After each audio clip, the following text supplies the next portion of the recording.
First speaker today is Sonia Harvey, who is a project manager at CTIQ and is supporting the Clinical Trials Impact and Quality Initiative. And Sonia is here today to talk about the Informed project, which is, well, I'm not going to tell you what it's about because Sonia will tell you. And besides, I'm involved in this project, so I'm not going to explain at this point. I'm just going to hand over to Sonia. Thanks, Sonia. Thank you, Paula. Let me just get my screen up.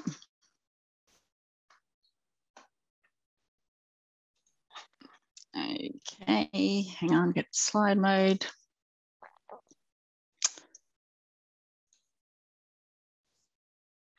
Okay, here we are. Sorry, just get a few things ready at my end. All right, so thank you for having me today. I'm really thrilled to be able to be here and be able to talk about this project. And so first I thought I just might tell you a little bit about CTIQ. So CTIQ is an Australian member-based organisation. We have the mission to develop and implement recommendations that will improve the impact, quality and efficiency of clinical trials. So our vision is to act as a platform for stakeholder voices to come together and continually improve the clinical trials sector in Australia. So a bit about who are actually part of CTIQ. So CTIQ was started through Bellbury, ACTA, the NHMRC, CTC and the George Institute, forming a consortium around about 3 to 4 years ago, initiating CTIQ. They were joined by Medicines Australia and the MTAA to broaden the representation across the sector, and they formed an executive committee, which is the key decision-making body of CTIQ. CTIQ also has the strong support of an advisory body to provide that high-level strategic direction and feedback. And the advisory body include these groups and people shown here on the screen. Then we have the main working body of the CTIQ initiative. So this is what we call the steering committee, and that's shown here in purple. So these member organisations, importantly, they help us to select the projects that we'll collectively work on together. We've run around about 8 or 9 projects over the last 3 years. We currently have around 53 organisations or groups that are members of CTIQ, and you can see them shown here and the diverse mix of organisations that are part of CTIQ. These members, they can nominate people in their organisations to work on our projects, to explore, solve and implement solutions together. So this brings us to the Informed project, and this is all about redesigning participant information and consent forms, which by habit, I'll refer to throughout this project either as PICs or PICs, so excuse me if I use the terms interchangeably. And this is one of CTIQ's current major projects that we're working on. So I firstly want to start by acknowledging the 40 fabulous people who have volunteered to be on this project team and generously give their time. I've listed these people here on the right-hand side by organisation, and I'm sorry it's quite small, but we've had lots of passionate and keen people on this project, so it's hard to fit them all in on the one slide. But I hope you can see the breadth of representation from different organisations that we have on the project team. We are very fortunate to have 2 amazing consumer representatives on this project as well. It's Natalie and Sarah, highlighted there in red, as the #1 key stakeholder in this project is the consumer, and that underpins the work that we are doing. And I'll use that term consumer and participant interchangeably during the presentation a little bit as well. So my role as the project manager effectively is to herd the cats, so to speak. So I have a business, not a science background. My expertise is in project management, not in consent. I leave that to these very capable people that we have on the project. We have a great leadership group leading this project as shown at the top. We first met as a team via Zoom at the end of March. We currently meet every 2 weeks for a 1-hour Zoom meeting, and we've had 19 full team meetings so far, and with some subgroup work that happens in between those meetings.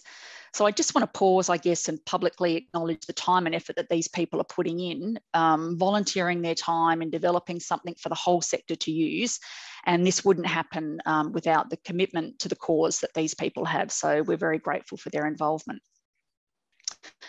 So why are we doing this project? To me, this picture sums up nicely how participants often feel about consent forms. So we tend to give them something that looks not too different to this picture, and we expect them to sign and say they understand everything that they have read.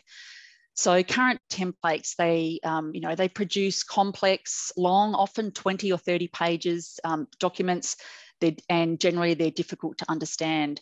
And that's not what the participant wants or needs to make an informed consent decision. So I think there's a fairly common view that we can and we must do better. We've been encouraged by the steering committee of CTIQ to be bold and innovative in our thinking and not just look to make iterative changes to the current templates. So I'll give you a quick little bit of history first in relation to PICF templates. So firstly, back in 2012, the NHMRC released a suite of PICF templates, which I'm sure you're all familiar with. These are viewed now, I guess, as being somewhat outdated, but they're still used by the majority of people today. These templates were only ever meant to be a guide. However, many people think they are in fact a requirement and must be followed exactly. The NHMRC are supportive of these templates being reviewed. In 2016, the National PICF template was launched. This was the one with Part A, B, C, which a number of you are probably familiar with. This project was initiated by Bellbury with a cross-sector working group, and they did great work in reviewing the NHMRC templates and developing a more participant-friendly version that, whilst it reduced some of the complexity and it presented the information better in their ABC format, and it did focus a lot on simplifying the wording to improve understanding, it still did produce very long PICFs. Despite lots of really positive feedback on this national PICF template, there's been somewhat limited uptake and adoption of that template. And primarily the reasons for that are because it wasn't endorsed by the NHMRC, with the NHMRC templates still on their website that people continue to use today. And secondly, another reason for the low uptake of the National PICF project in 2016 was that there wasn't a full suite of templates to cover different types of studies. So the template they developed was for interventional studies, and the project wound up before a full suite of templates was developed. So I guess endorsement of any new template is obviously key, and the NHMRC back in 2016, it's my understanding they said that they wouldn't endorse this template until there was broad usage. However, people wouldn't use it until it was endorsed. So it created this kind of catch-22 situation. So this work, unfortunately, never got really broadly used.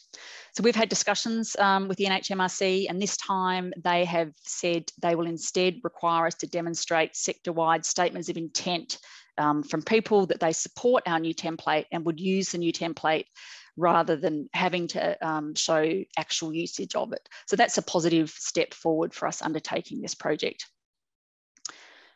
Then we get to 2021, and ACTA have released their comparative effectiveness trials consent guidance, and more recently they've released a template. So this looks at lower risk trials and applying a proportionate approach to consent. ACTA are also involved in our CTIQ project, so we're learning from their great work, and we'll work out at some point how we might be able to potentially combine or link our work together. So this leads us to our informed CTIQ project. So our aim is to take on board the lessons learned on this PICF template journey and develop a new PICF template that is endorsed and used by the majority of the sector. And as I mentioned, we've been encouraged to be really bold in our thinking as to how we approach that.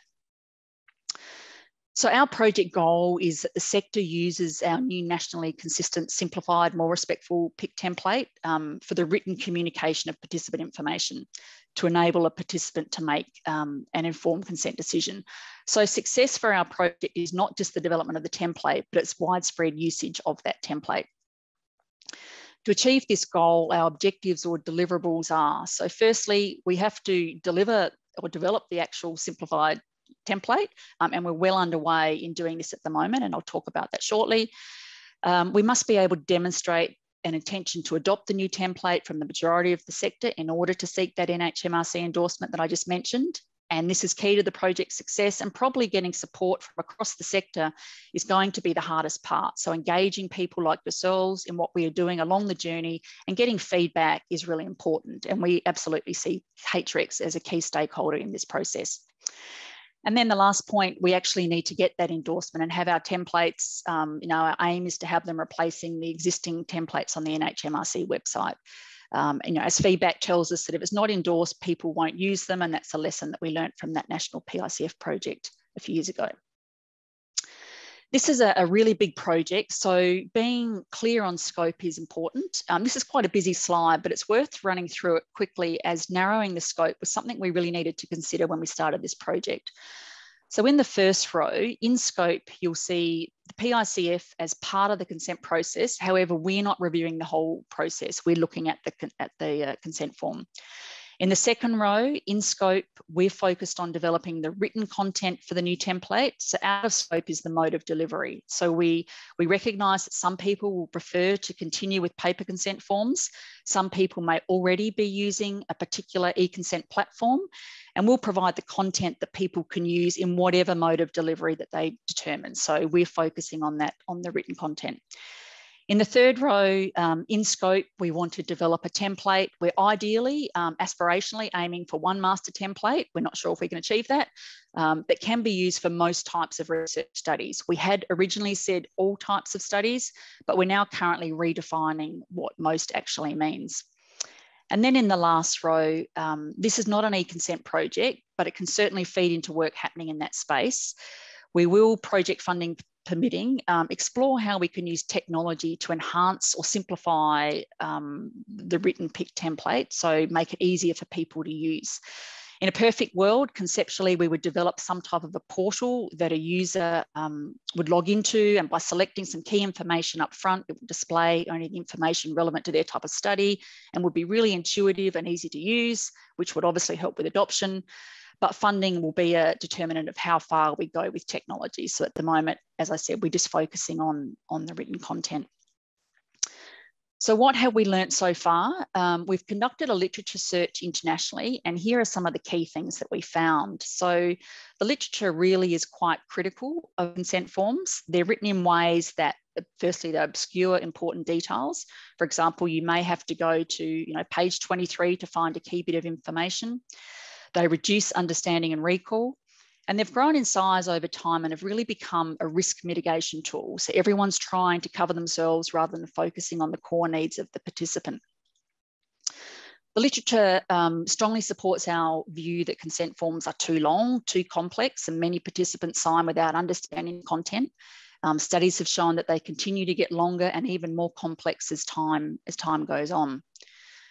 Whilst the literature highlighted many problems, it also put forward many ways to improve consent forms. So here's some of the key ones that we pulled out. So firstly, involving consumers and site staff in the design. This came across a lot, in particularly involving consumers. And as I said before, this is at the heart of our project. The second point there, simplifying language. Consent forms are meant to be written at a year 8 reading level, and this often rarely happens. The next point, research shows that the style or text layout is critical to reading ease and improving comprehension and understanding of text. So this is things like short sentences, not using big blocks of text, using more colour, using bullet points, things like that. And then also using virtual aids, and that's things like tables, diagram, pictures, videos to better display more complex information. That's really important. And finally, considering a tiered or layered approach. And this is having information up front in tier 1 and the more detailed information to follow in tier 2. We've looked internationally for best practice at many different countries, and we found some really useful things. However, no country does it well, so we think we'll be leading the way with this project. The concept of tiering or layering of information is being used in the US, particularly for federally funded research, and it's encouraged in the UK. However, even though they've both tried, I guess, to separate out key information from the more complex detail, it's generally a requirement to read all of the information before signing, so it hasn't in fact made it less complex or any shorter, and in many cases it's actually ended up making it longer as they repeat the information in tier 1 and tier 2. And in a lot of the examples we looked at in the US and UK, they hadn't, with the tiering, they hadn't actually focused a lot on simplifying language either. ACTA, as I mentioned before, have done a lot of work in Australia on consent. In their work on taking a proportionate approach to consent for comparative effectiveness trials, they had endorsed the tiering concept, and for low risk trials, the participant can sign based on reading tier 1 information and having access to tier 2 if they choose. So this is certainly a path that we're aiming to head down, but we have to test this concept for higher risk interventional studies. The next point is very important, involving consumers in the design of a PICF. In the UK, I believe this is actually expected, and in fact, ethics generally don't accept it if it hasn't been done. So this co-design concept will be core for the development of our new template. The consumers or participants are absolutely our key #1 stakeholder in our project. The last point, while no country is doing it well, we did find a few particular examples that will be helpful for us. And I'll quickly share a good example with you to just kind of give you a sense of what we're aiming to achieve in our project. So this is an example of a complex interventional study with the key information sheet for Tier 1 covering 4 pages.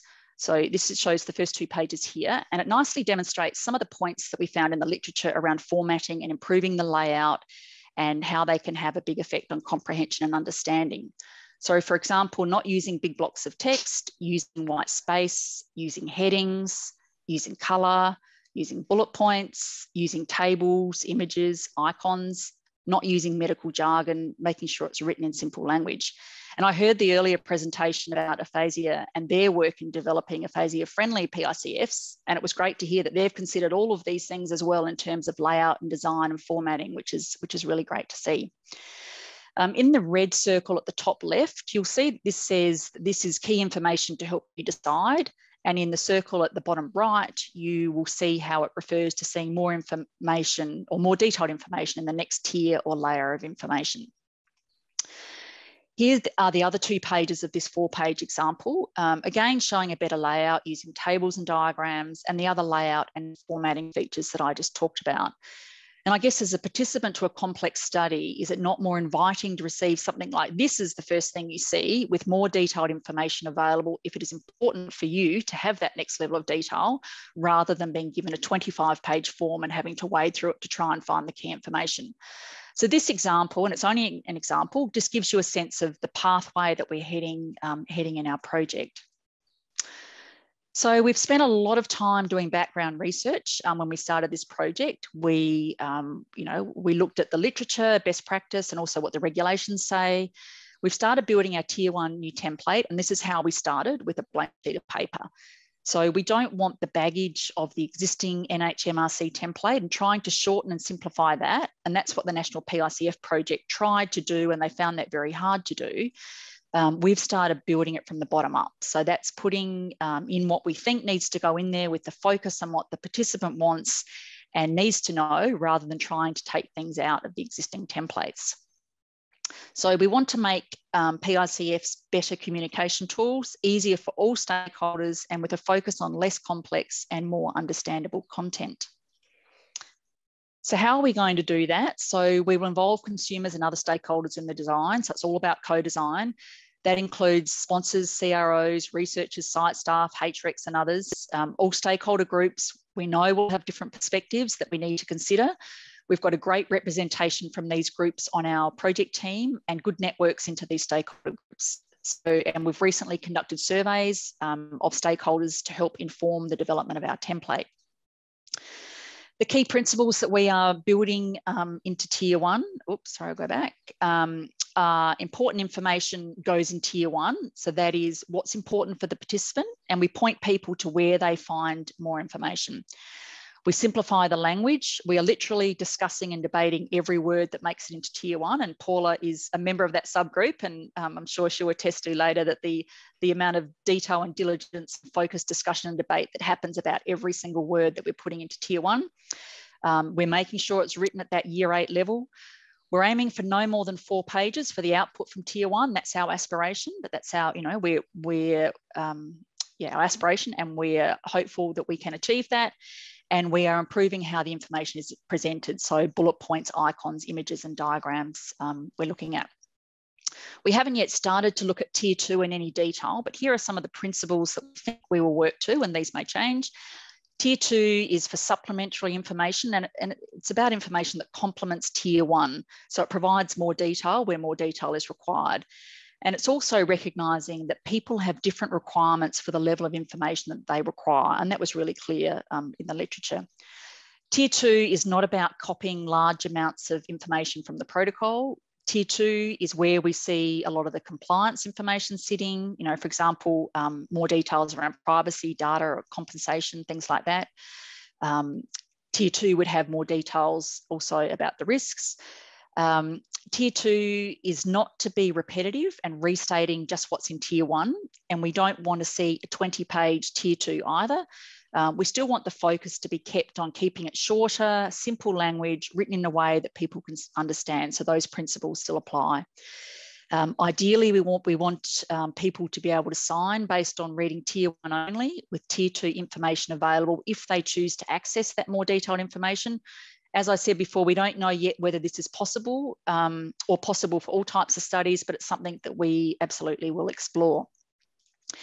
And lastly, as per our scope, we're trying to create a one-size-fits-most template. We are ambitiously aiming for one master template. We're not sure if that's achievable, so we may need more than one or a few, but we want to avoid having a suite of 20 templates. And this is also where technology can help us. And we are currently exploring the use of smart forms and whether people who create the PICF can only see the information that is relevant for their study, but still a lot of thought needs to go into that. Where are we at with our template development? We are currently about 80% through our first draft of Tier 1. We have a subgroup working very hard on this. We have another subgroup developing a library of pictogram images or diagrams that people could choose to include.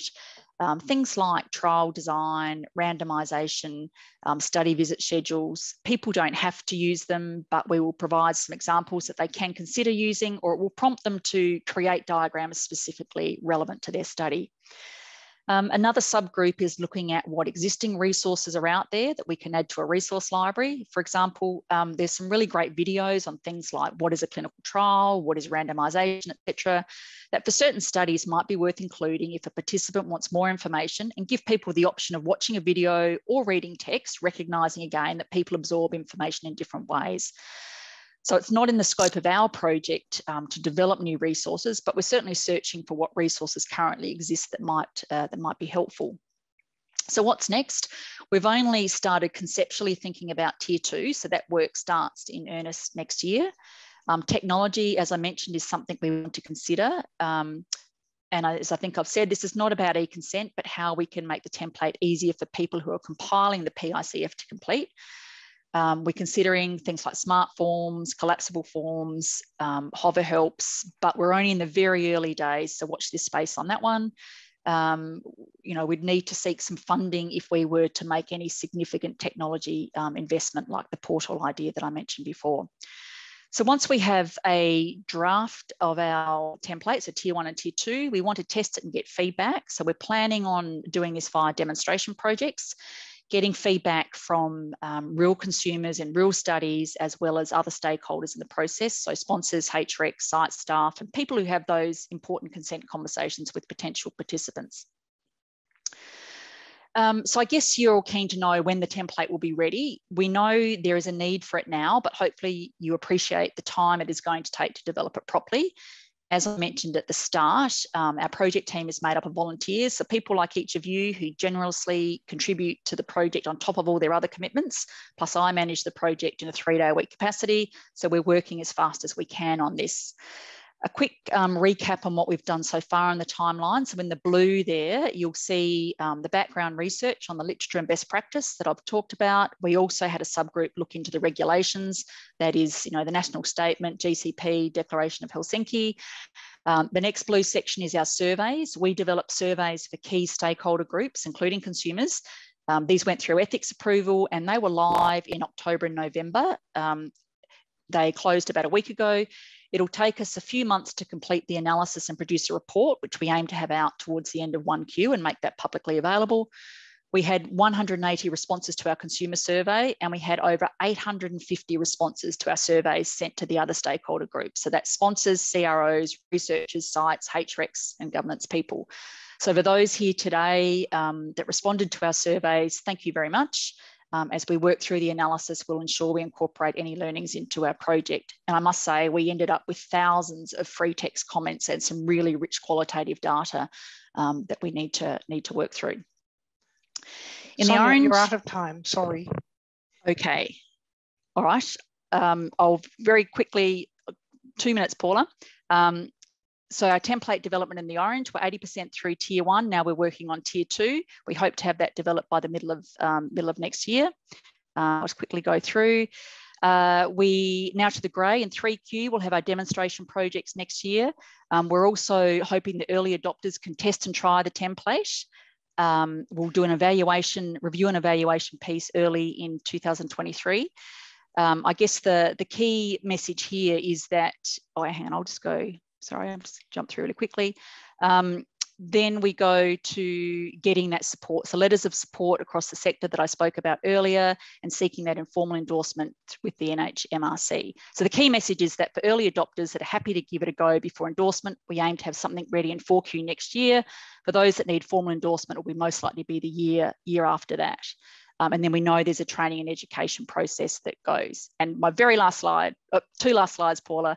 Other things to consider: global sponsor requirements, jurisdictional requirements, called populations, at-sea groups, how we link into e-consent. I don't have time to touch on those now, but they're on our radar. We know we need to think of them. And just concluding remarks from our stakeholder surveys. So here are the top 5 issues that people told us. Current PICs are too long. They're too hard for participants to navigate and find important information. They have too much legal wording. They're repetitive, and they focus on disclosing information rather than improving the understanding of information. So I think this feedback indicates we're on the right track. There's a genuine desire to improve participant information and consent forms. And I'm going to end on that note. Thank you for listening. I hope this creates awareness of what our project is trying to achieve. And we look forward to HRECs coming along the journey with us to truly improve consent forms and meet participant needs. And we're happy to receive feedback along the way. And thank you. Sorry, Paula, that I went over, and thank you for giving me those 2 more minutes. No so thank problem. You.